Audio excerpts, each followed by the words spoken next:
Right, now the first thing here on that homework that came back, I was a little concerned about some of the calculus kind of stuff I was seeing there.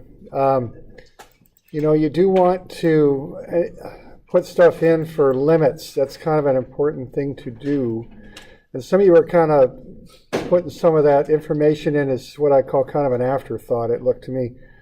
And I do think it's the best practice here is to include it in the limits. It's a safer and more consistent thing to do. So I just want to encourage you to do that. Here's an example on 131. So you've got the relationship there with velocity. Vy is 2 times t. All right, and so what you want to do with that is, go through the business and get that converted into, to get it back to y. So you're given that piece of information. So you convert dy into dy dt, and then once you've got that, you split the differential, so you get dy is 2t dt. What you're doing there is you're combining the dt with the 2t. So the t differential goes with the t variable, right? That way you can integrate it. Okay. Then I went ahead there and integrated it, and notice that, I integrate, of course, and we're starting at time 0. The particle starts to move from coordinate 0, 4. Right there in that problem statement, you see that when t is 0, y is 4. So those go in as limits, okay? And then when you go ahead and run through that, you get the integral of dy, it's y, and then you plug those limits in, it becomes y minus 4. That's a more systematic way to approach this as opposed to just putting in the 4 after you've done an antiderivative. So I want to encourage you to do that, okay, to get that stuff in for limits. And as an example of why that might be important on these simpler ones, you can just kind of throw the 4 in after the fact and it all works out. But on the more complicated ones, it's not that simple. And as an example, we could look at 123 here. And what you're going to do on that is you would plug in the limits again. But it's a little bit more of a complex relationship that you're working with on this one. So if you plug in the lower limits there, what you've got is that the velocity of the particle is 0.8 meters per second when at a displacement of 0, okay? So those are the limits that you put in. So when you do that integral there, you're going to get 0.06 s, okay? And that's s squared. That's what you get when you do the integral of 0.12. Okay, so that's actually 0.06 there. And then and you're going to evaluate that from 0 to s. And then on the other side, what you're going to get is when you integrate that, you're going to get from 0.8 to v squared over 2. All right. So where I'm going to go with this is, we're going to end up with just 0.06 s squared on this side. But on the other side, when you integrate, or when you plug in this stuff, you're going to get v squared over 2 minus 0.8 squared over 2. So it's not like you can just plug in the 0.8 after the fact, because what happens with it is there's a functional relationship involving it. So you're going to get v squared over 2 minus 0.64 over 2, which is where that comes from. The 0.64 over 2 is 0.32. Okay, so it's not like you can always just take that number and just throw it in after you do an antiderivative. When you plug that in, sometimes it becomes part of the of the relationship that you've got to plug into a function of some type. So it doesn't turn out that you just take 0.8 and plug it in. There's more to it. You've got to take 0.8 squared over 2.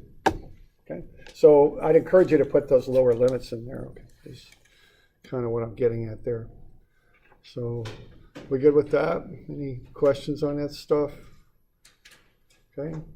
And keep in mind, what you're doing there, an integral sign is just an addition process. Well, it's two things, right? It's adding up a function over a given interval, and the interval is the limit, is defined by the limits. They tell you when to start and when to stop. Okay? So that's really what you're doing there. And of course, an integral is also an antiderivative, and that's kind of I think that's the fundamental theorem of integral calculus or some dramatic sounding thing like that. That's what that is. So the two things happen to be the same thing. Okay? So that's kind of what we got there. All right? So we got any questions on that stuff? We're doing all right? Okay. All right. All right. Off we go here to the next one here. So 134. Now, this is the last of those problems that involve x and y coordinates. So this is Cartesian coordinates that are used to solve this stuff out. Okay? So let's kind of have a look. Now, I gave you a couple hints on this one. It does work better if you call positive down on this. The signs get a little confusing if you call positive up. With all the motion going down and the fact that gravity acts down, it's just simpler to do it that way. So I would suggest doing that. So what you're going to do with this thing is you're going to first, when you're doing Cartesian coordinates, which is how you analyze this is like projectile motion or trajectory, whatever you want to call it. XY coordinates are the way to analyze this. So what you want to do is take this thing and analyze x and y separately, okay? So you would start by taking the 1.2 and turning that into a vector. So what you would do with that is you would multiply it by cosine of the angle, and that will get you the I component. And then again, it'll be plus here because I'm calling positive down. 1.2 times sine of the angle. Okay? And that'll be the J. So the velocity then, when you work that out, you can get that. It's 1.06 I minus or plus 0.563 J. And that's because I'm calling positive down that second component is positive.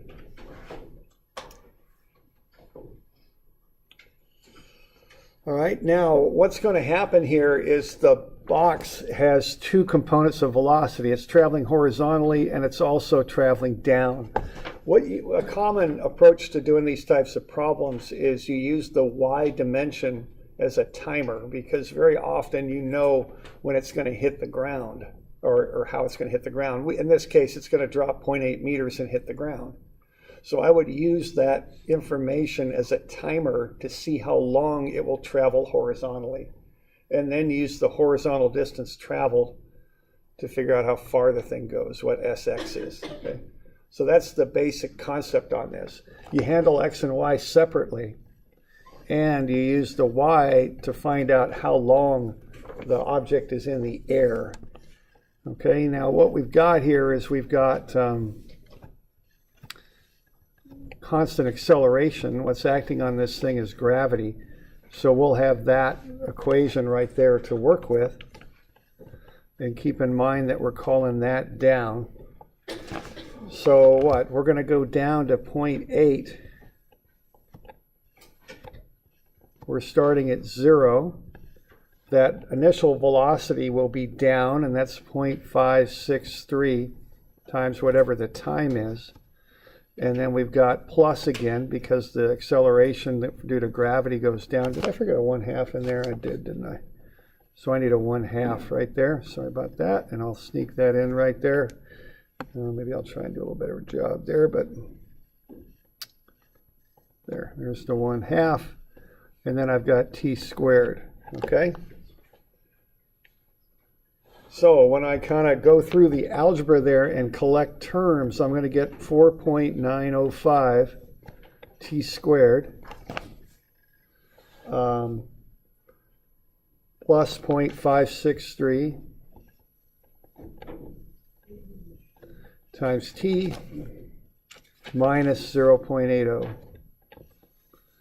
Okay, and that equals 0. All right. And then what I'll do, I'll do the quadratic formula, minus b plus or minus the square root of b squared minus 4ac over 2a. And I'm going to get two answers out of that, of course. I'm going to get 0.350 and negative 4.654. Those are my two answers. Okay. When I do that. All right. Now, I got to figure out which one of those is the right thing to use. And again, keep in mind what these relationships do and what they mean. I mean, what's going on here is you basically have parabolic motion here that looks like that, but that equation is not smart enough to know where the motion starts and where it ends or any of that, okay? It just runs that parabola. So what you're asking the equation to do is tell me the time when it's at 0, and it's at 0 twice. But we're just looking at the motion described there as that thing comes down the ramp. So it's, it's here. This doesn't exist for us. Now that equation doesn't know that, but that's the actual case, all right? So the root we want is the positive root, okay? So t then is 0.350 seconds, okay? And then once you've got that, what you want to do is find the distance in the x. And that'll be Vx times whatever the time is. And we got Vx, it's 1.06 times the 0.350 seconds. And then multiply that out, and you'll get Sx. And that is, whatever the heck it is, 0.371. Okay.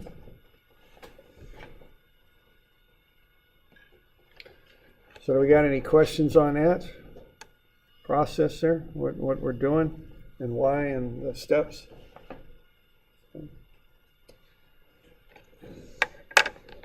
So we broke it into x and y components, it being the motion. Okay, the velocity is broken into x and y components, and then we use the y component to find how long the box is in the air, and then we use v sub x to find the distance traveled in that time. I mean, that's the process. Okay.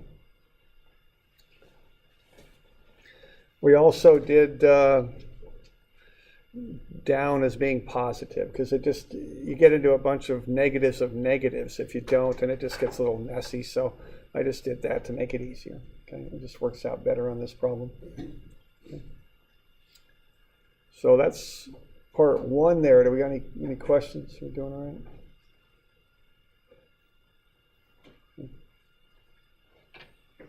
All right.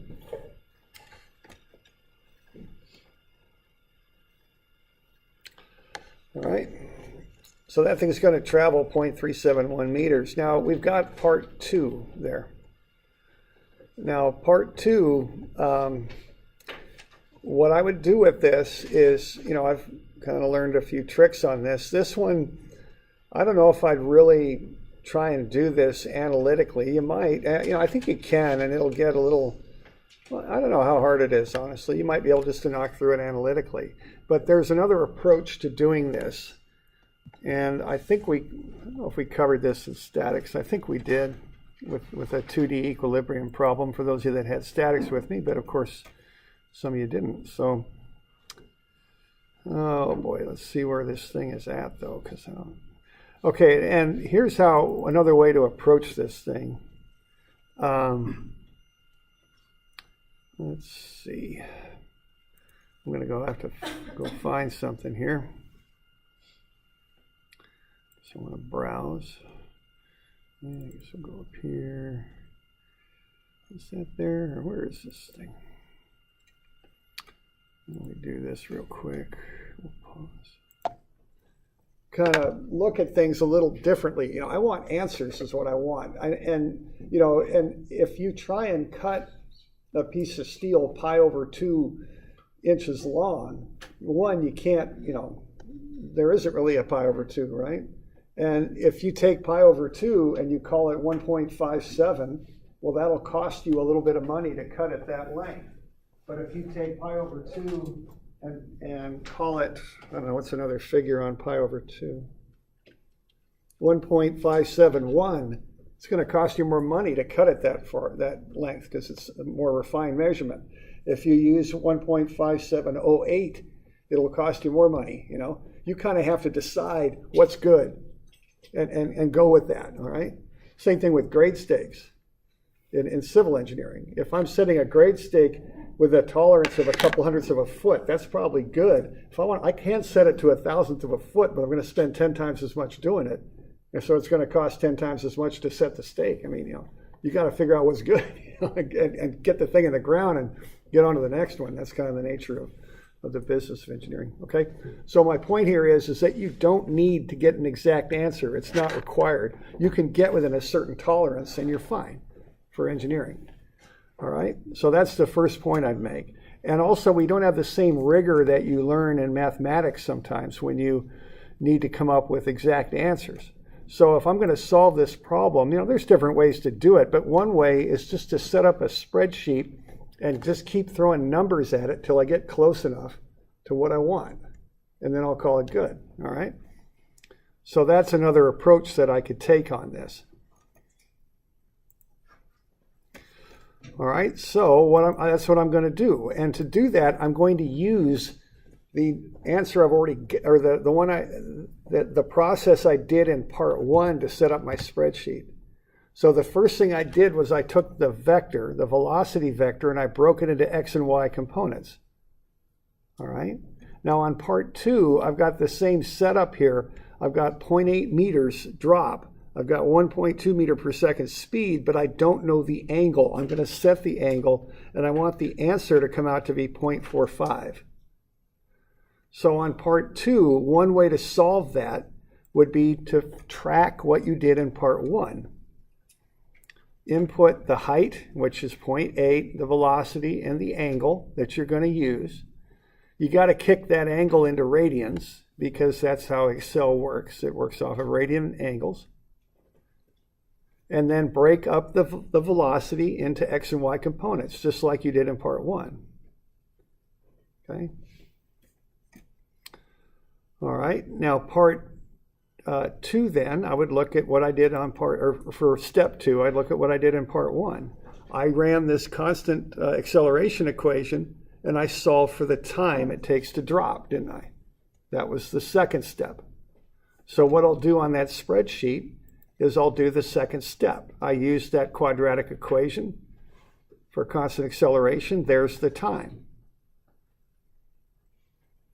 And then for step 3, what I did in part 1 was I took that time times the x velocity and I got the distance. Okay? So that's what I'll do in part 3 on my spreadsheet. So what I'm doing is just going through the solution process step by step. Okay? And setting that up on a spreadsheet. And I'm leaving the angle as something I can input. All right? So let's check a couple of things here. The angle that I used on part 1 was negative 28, right? Does my answer come out right? It does, doesn't it? So I got some confidence now that I didn't bust something on the spreadsheet. So that's very handy. I've got part 1, which is, I know what the answer is now. And sure enough, my spreadsheet looks to be set up just right. It looks to be good. Okay? Now that's not far enough, is it? It's supposed to be 0.45. So okay, so that's my reference point. Negative 28 was 0.371. What if I put in negative 30? Let's see what happens to that number. It got smaller, didn't it? Now I wanted it to get bigger, didn't I? Now I'm probably going the wrong direction then. Now, there are some functions that do some funny stuff. I mean, who knows? But in this case, I'm pretty confident that I don't want more of an angle. I want less. Okay? How about -5? Now I'm too far, right? Now this is something called bracketing. Shoot high, shoot low, and then the surveyor calls it wiggle in, kind of work your way in between until you hit the answer. But see, I'm kind of turning the solution process around here a little bit. I don't know what the answer is, but I'll just keep plugging numbers into this thing till I get it, and then I'm pretty confident I got the answer, okay? You all with me there? I don't have to do an exact mathematical solution. I can just set up the equations, and with these spreadsheets where you get answers in a millisecond, I can just plug in numbers till I get the answer. See, it's just it's a very common way to solve engineering problems. I've done this working before. Okay, it can save a heck of a lot of time because I don't want to work through some problem with quadratics and sine functions and all this stuff. I just set it up on a spreadsheet or MATLAB. If you're a mechanical engineer, get used to MATLAB, Scilab, because you'll be using that next year. And just throw numbers at it till it hits. It's okay. So it's somewhere between -28 and -5. -20. No, that's not quite it either. So you just kind of keep putting numbers in there, and you'll get it. Get to the nearest degree, and we'll call it good. Okay. Now, you could probably solve this thing out analytically if you wanted to, but, whatever. This is just an alternate way to solve it. Get used to using these tools, because that's what engineers do, when you start working. You're not going to have everybody telling you what kind of calculator you got to use when you start working. It'll be a little different. You can use whatever the heck you want. And they'll probably buy you one on the job because it'll pay itself off pretty quick if you're good with it. Okay. All right. Y'all good with that, part 2? So whatever it takes, solve it. Talk to your friends. Figure it out. Okay. We're good? Good to go. All right. All right. So that's part 2. Okay, now this one here, this one, what do we got? We've got at t equals 0, point A has a velocity of 1.2 meters per second, right? Okay. And then, so this thing's spinning. I guess it's a windmill vane or something like that. The velocity of A then increases at a constant 0.23 meters per second squared. Find the magnitude of the total acceleration of point A when t is 3 seconds, okay? So, start to develop those skills you need as a student, right? There's certain sentences in there that got wordings on them that should ring some bells for you, At t equals 0, point A has a velocity of 1.2 meters per second. Those are linked together, aren't they? Same sentence, so they're linked together. We also, though, have constant acceleration. So when I see that word constant acceleration, I don't really worry so much about calculus anymore with that. So I bet if I go like this, v equals v0 plus at, I can get the velocity at 3 seconds. So the velocity at 3 seconds, what that comes out to be is 1.89 meters per second, okay?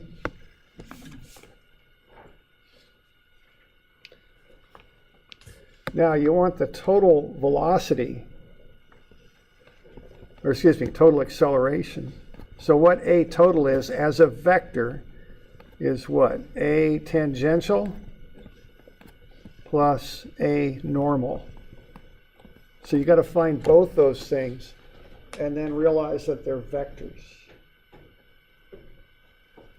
Okay, so you got the velocity. You can then find the normal acceleration. Okay, and that comes out to be 0.714. The tangential acceleration is given in the problem statement, so you can figure that out.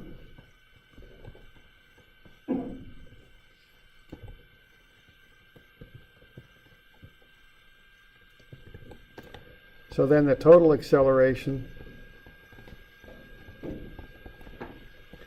is the normal plus the tangential squared. You take the square root. because they're at right angles to one another. The normal and tangential axes are at right angles. So that'll come out to be 0.751.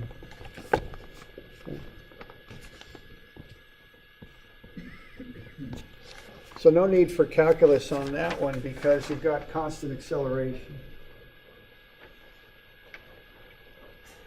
Okay. Let me check something. Okay.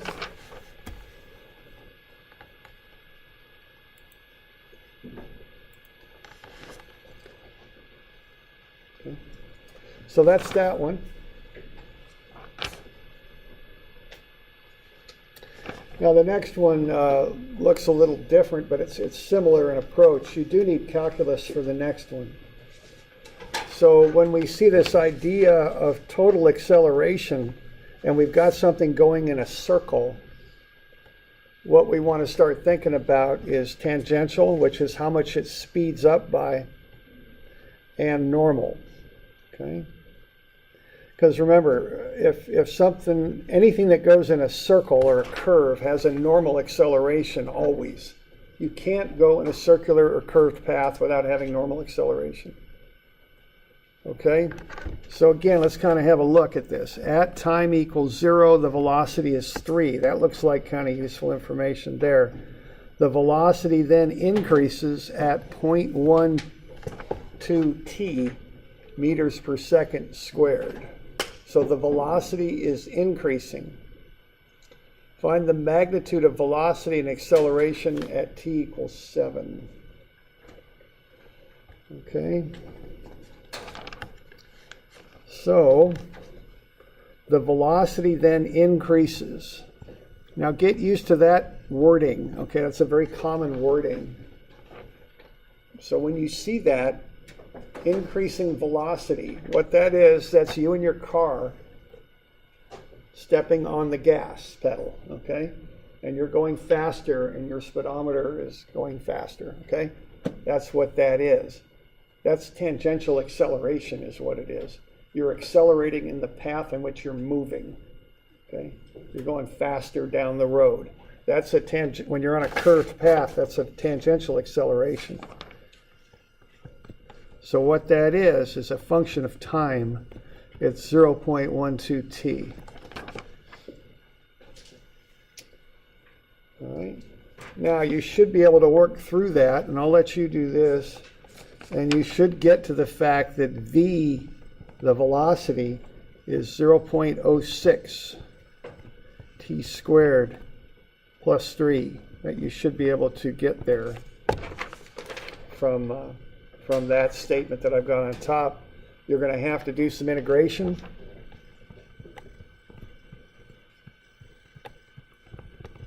And you're also going to want to watch your limits when you do the integration, okay?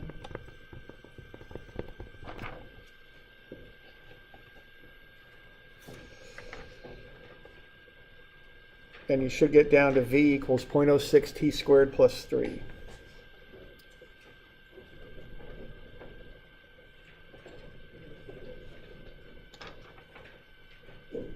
So we're good with that? We got any questions on that bit?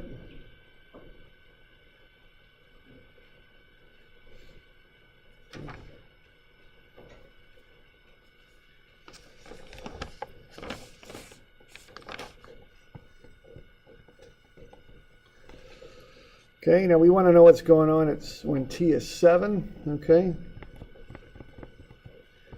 So plug in t equals 7, you'll get the velocity. It's 5.94.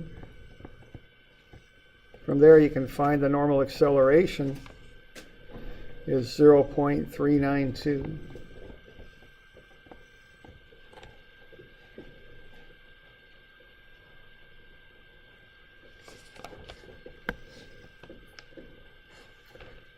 So we're good with that?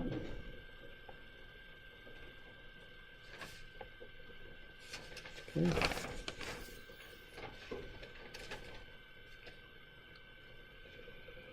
All right. Then the next thing you do, you got the tangential acceleration is 0.12 t. Okay. So when t is equal to 7, the tangential acceleration then is what, 0.84.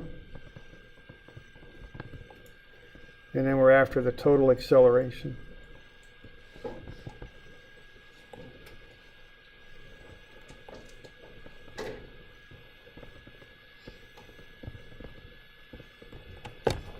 So just take the square root of some of the squares to get the total. And that's 0.927 meters per second squared.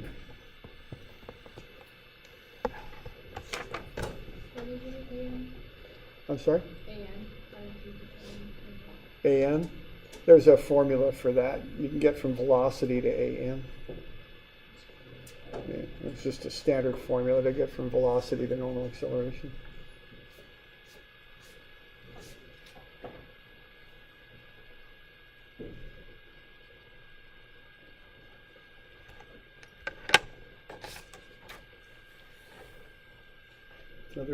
Other questions on this stuff?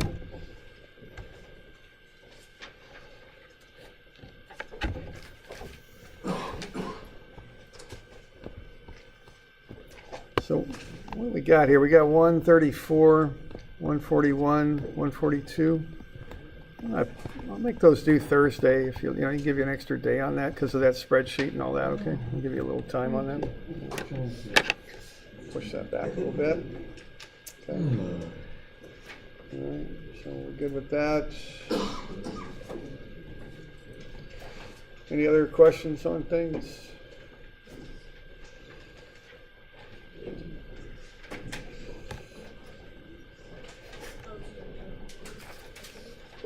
All right, all good.